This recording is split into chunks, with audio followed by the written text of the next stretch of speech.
Good morning. It is October 2nd, 2020, and we're going to continue with our Proverbs digital Bible study today. And today we are going to take a look at chapter 2. So here we have Proverbs chapter 2.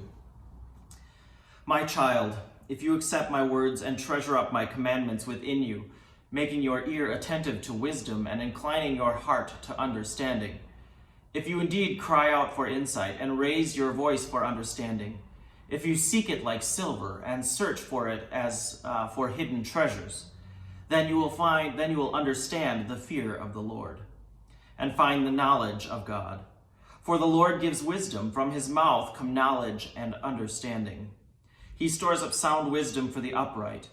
He is a shield to those who walk blamelessly, guarding the paths of justice and preserving the way of his faithful ones.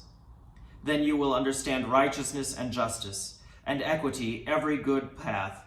For wisdom will come into your heart, and knowledge will be pleasant to your soul.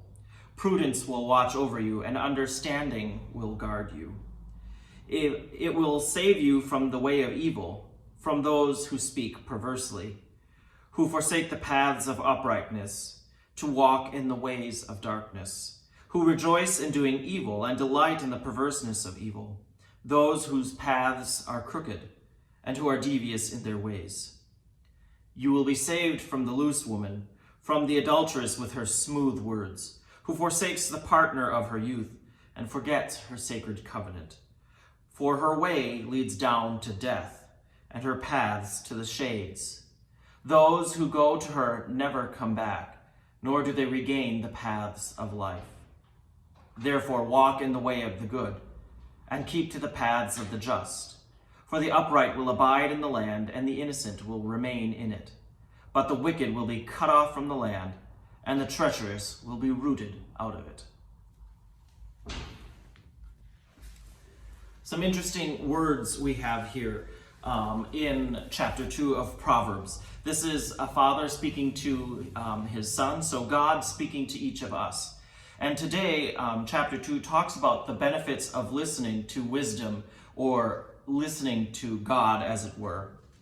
Wisdom is considered a gift from God, but it can't be given to those who don't know how to receive it. So if we're not open, if we are not able to hear God, we can't receive that wisdom. We must be open to the Spirit if we want to attain God's wisdom. So whenever Henry Ford, the famous automobile maker, heard people criticize the automobile that he was making, he would listen carefully and then jotted down the criticism in his notebook. And he was ready to hear. And so he opened the way for further development in his future automobiles and all of his work. And so too, Jesus reminds us to listen in Matthew chapter 11, verse 15. Jesus is speaking about John the Baptist and his work.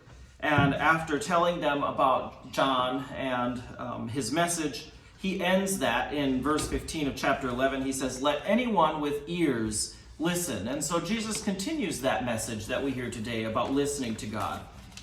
And so I have two questions then that we should ponder.